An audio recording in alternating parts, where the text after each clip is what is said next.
Olá, aqui é o Dr. Neemias Ramos. Este é o 8º vídeo educativo na área da saúde e hoje nós vamos conversar sobre academia. Hoje eu quero conversar com vocês sobre academia, mas não sob o ponto de vista do personal trainer, e sim sobre o ponto de vista médico. Eu frequento academia há muitos anos e o que mais eu vejo lá dentro são pessoas querendo produzir saúde, mas sem perceber que estão produzindo doença. Então, deixa eu te explicar o que realmente importa. Primeiro, onde e como começar? Escolha uma academia perto da sua casa, do seu trabalho, porque o mais importante é a constância. Solicite ajuda ao profissional da academia para montar um programa de exercícios dentro das suas limitações, condições clínicas. Eu diria também, como a gente trabalha na clínica com,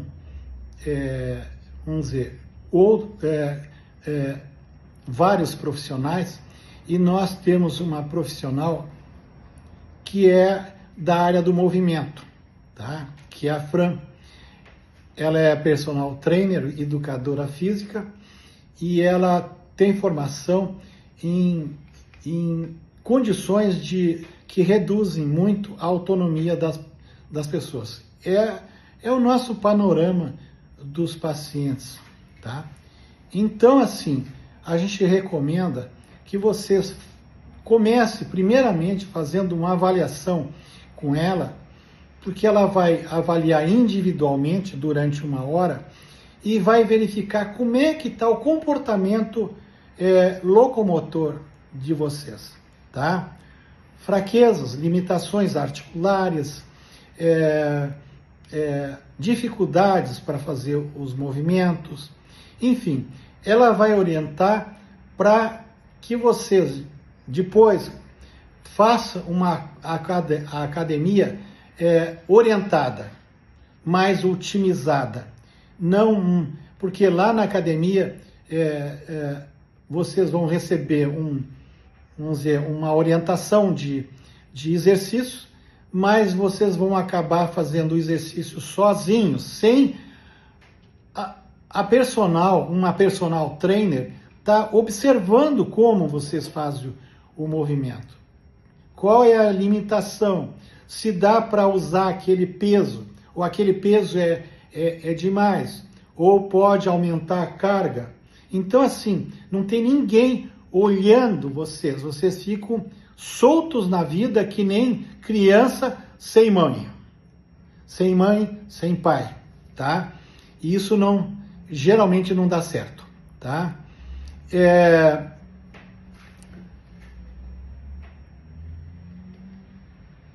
Solicite, então, ajuda ao profissional da academia para montar um programa de exercício dentro das suas limitações clínicas. Repetindo, treinar pelo menos 3 vezes por semana, 1 hora por treino, em dias alternados. Por exemplo, segunda, quarta e sexta. O melhor horário, início da manhã. Principalmente o pessoal depois da meia-idade em diante, tá? E principalmente os acima de 60, porque vão se acordar com o seu tanque cheio, quer dizer, o máximo que conseguiram durante a noite de sono, tá? De energia, e vão estar com os reflexos melhores e com mais energia para poder fazer os exercícios que são exercícios de carga lá na academia.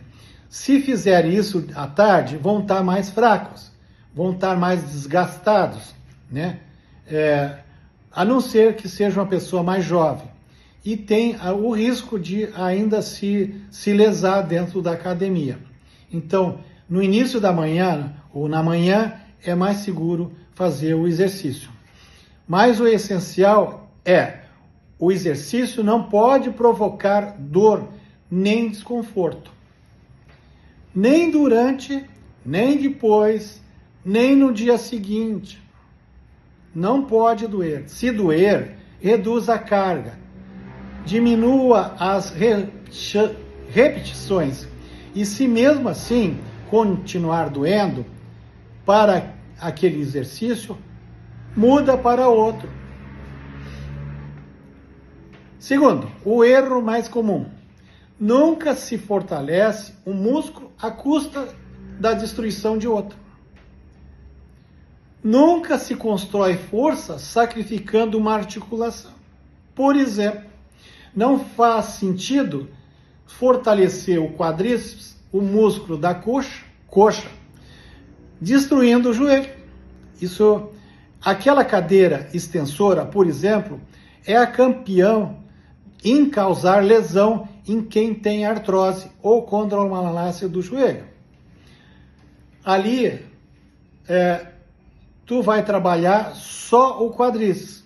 E se tiver dor ou desgaste, a pressão dentro do joelho vai aumentar e o dano vai acelerar. Se a pessoa já tem artrose, mesmo sem dor, só aquela areia dentro do joelho, o movimento deve ser feito entre 30 a 60 graus, com a carga mínima, tipo 5 quilos. Quanto maior o arco e a carga, maior a pressão dentro da articulação e mais vai ocorrer a destruição. Tá? Outro vilão, o leg press, que também é um aparelho. O leg press é outro aparelho muito lesivo quando usado sem orientação. Ele destrói aos poucos as articulações dos quadris. Os sintomas são tardios nos quadris, como a dor na virilha, dificuldades para abrir e fechar as pernas, principalmente para abrir, desconforto nas laterais da coxa ou até dificuldade para girar as pernas para dentro. Não existem sintomas precoces de regeneração da articulação do quadril. Quando ocorre, a articulação já está lesada no raio-x. Após isso, o treino precisa ter progressão lenta, especialmente depois dos 60. E pior ainda, no raio-x lá do quadril, quando aparecem as alterações, a pessoa nem sente. Não tem um sintoma que é característico, é a dor na virilha. Ela não tem. Né? Então, assim, vai fazer uma ressonância, já nós temos alterações. Então, quando ela tiver sintomas, ela já está com o quadril degenerado. E isso pode evoluir mais adiante para uma prótese de quadril. Vai limitar a pessoa. Mesmo com a prótese, ela não vai poder fazer qualquer esforço ou exercício ou impacto no solo. E sempre começa com aquecimento antes dos exercícios, alongamento após os exercícios. Isso é a regra, tá? Aquecimento antes e depois o alongamento. Hidratação e suporte nutricional. Deves tomar água durante o treino. Isto garante que teus níveis de magnésio, principalmente o magnésio e zinco, estejam ideais. Eles são fundamentais para evitar câimbras, fadigas e arritmias. E é bom dosar sempre esses micronutrientes para ver se eles estão em níveis normais. O magnésio, em geral, aqui no nosso meio, em qualquer país que não tenha solo vulcânico, o magnésio sempre está reduzido. E esse magnésio tem que repor, tá? Tanto o magnésio quelado, que é para nosso corpo, quanto o treonato, que é para o nosso cérebro, porque o treonato é o único que passa, atravessa a nossa barreira hematoencefálica para poder agir dentro do nosso cérebro. Vai fazer falta, né? Por exemplo, para nós dormir, né? Além disso, nós, antes do treino, nós temos que preparar o corpo, né? Como é que a gente faz isso? Creatina, 5 gramas, mas de boa qualidade. Como saber que ela é de boa qualidade? Coloca um pouquinho de creatina num copo d'água e mexe. Se decantar e deixar a água transparente, ela é pura. Se ela a água não ficar transparente, a creatina é ruim. Não deve ser utilizado esse tipo de creatina, essa marca. Mistura a creatina com whey protein isolado, de preferência ISO Whey Colágeno Plus, adoçado naturalmente, sem lactose, sem açúcar. Então a gente compra em casas que venda esse tipo de produto de boa qualidade. Geralmente a gente indica algum para os nossos pacientes. O whey, ele tem que ser 40 gramas. E o scoop é uma medida, tá? A gente fala, isso é do inglês, scoop. Então é uma medida de 40 gramas. A gente mistura junto na coqueteleira, tem uma molinha lá dentro, a gente bate. A gente pode utilizar suco de laranja, 200 ml, a creatina, 5 gramas, mais o whey, um scoop de 40 miligramas, a gente bate e toma, de manhã, antes do treino. Mas quem tem mais de 60 anos deve tomar depois do treino, não antes, tá? Porque há uma perda, um sofrimento muscular com o exercício. E isso nós utilizamos depois justamente para proteger a massa muscular, tá? Porque o whey, já vou falar para vocês sobre isso. Então, como eu disse para vocês, mistura tudo na coqueteira, suco de laranja, sacode, em seguida, e logo que a gente faz isso, logo que a gente levanta da cama, tá?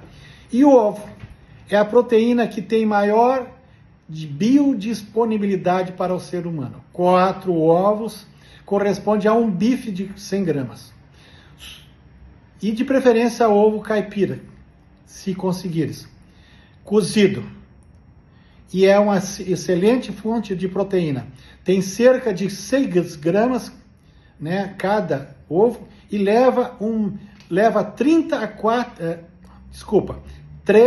a 4 horas para ser digerido, tá? Então, ele complementa o whey, que é absorvido mais rapidamente. O whey, em 30 minutos, é absorvido, ao contrário do ovo, que leva 3 ou 4 horas para ser digerido. Biodisponibilidade quer dizer assim, que é aquele alimento que libera proteína em maior quantidade, né, pro organismo humano. Então é onde a gente tem a maior biodisponibilidade, a disponibilidade para a gente absorver.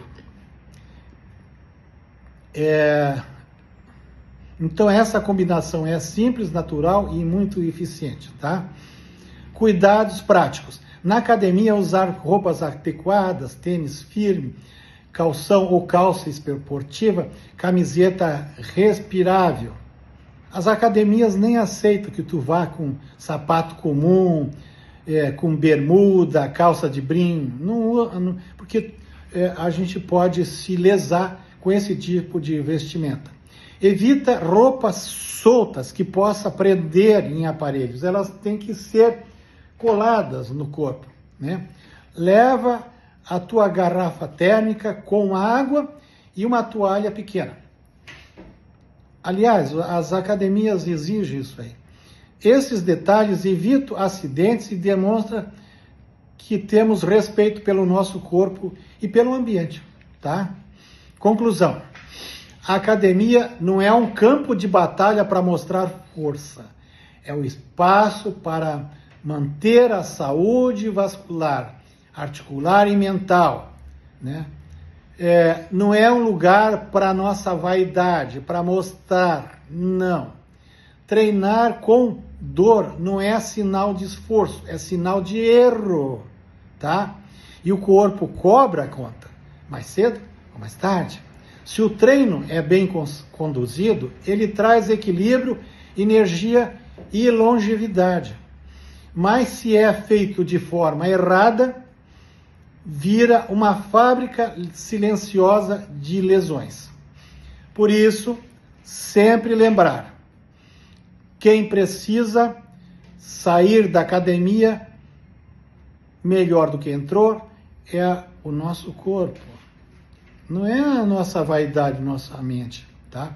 E isso exige consciência, prudência e respeito pelo movimento.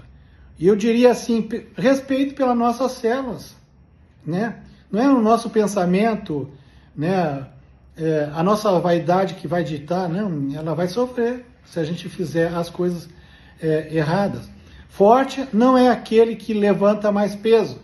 Forte é quem tem saúde para viver bem todos os dias, ganho e não falta de autonomia. Ou seja, para termos ganho e não vai faltar a autonomia, tá?